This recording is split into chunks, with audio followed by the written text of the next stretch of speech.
আসিফ মাহমুদ সজীব ভুঁইয়া তো তার অপকর্মের জন্য, দুর্নীতির জন্য সে তো বাংলাদেশের কোথাও নির্বাচন করতেছে না।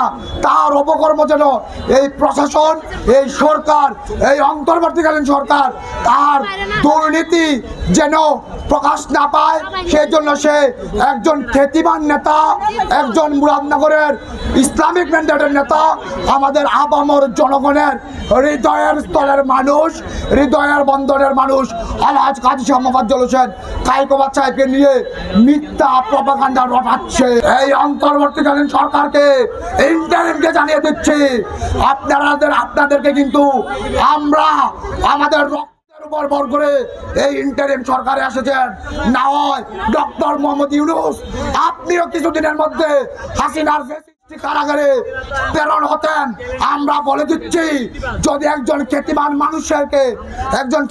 মানুষকে আপনার সাবেক উপদেষ্টা, দুর্নীতিবাজ উপদেষ্টা যদি আর একটিবার অজাত বাক্য উচ্চারণ করে আমরা ঢাকা চট্টগ্রাম মহাসড়ক অবরুদ্ধ করে তার বিচার চাবো।